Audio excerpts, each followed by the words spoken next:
পাবনার বেড়া উপজেলার সেফটি ট্যাঙ্কের ঢাকনা খুলতে গিয়ে ভয়াবহ দুর্ঘটনায় প্রাণ হারিয়েছেন 2 নির্মাণ শ্রমিক। এই দুর্ঘটনায় গুরুতর আহত হয়েছেন আরও 2 জন। আহতদের চিকিৎসা চলছে হাসপাতালে। বৃহস্পতিবার 14 আগস্ট বেড়া পৌরসভার দক্ষিণপাড়া এলাকায় এই মর্মান্তিক দুর্ঘটনাটি ঘটে। নিহতরা হলেন পৌর সদরের হাতিগাড়া এলাকার আবুল কালামের ছেলে সবজিবুল ইসলাম এবং আব্দুল গফুরের ছেলে মোস্তাকিন হোসেন। আহতরা হলেন বৃষালিখা গ্রামের নূর মোহাম্মদ আলীর ছেলে রবিউল ইসলাম এবং হাতিগাড়া মহল্লার আকরাম শেখের ছেলে সম্রাট শেখ।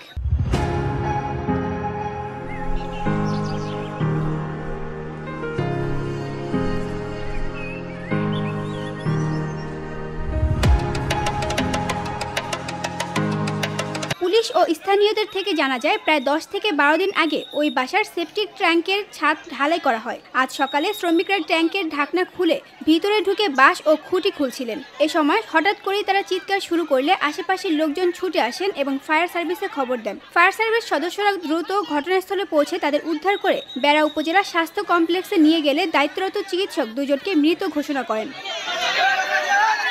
অন্যদিকে গুরুতর আহত 2 জনকে পাবনা জেনারেল হাসপাতালে পাঠানো হয়। ধারণা করা হচ্ছে, সেফটি ট্যাঙ্কের মুখ ঢালাই করার পর দীর্ঘ সময় বন্ধ থাকায় ভেতরে অক্সিজেন প্রবেশ করেনি, ফলে বিষাক্ত গ্যাস বা অক্সিজেন স্বল্পতায় শ্রমিকরা অচেতন হয়ে পড়েন। ঘটনার সত্যতা নিশ্চিত করেছেন বেড়া মডেল থানার ভারপ্রাপ্ত কর্মকর্তা ওসি অলিউর রহমান। তিনি জানান, আমরা ঘটনাস্থল পরিদর্শন করেছি। প্রাথমিকভাবে ধারণা করছি অক্সিজেন স্বল্পতার কারণে এই দুর্ঘটনা ঘটে। VOD Bangla news desk.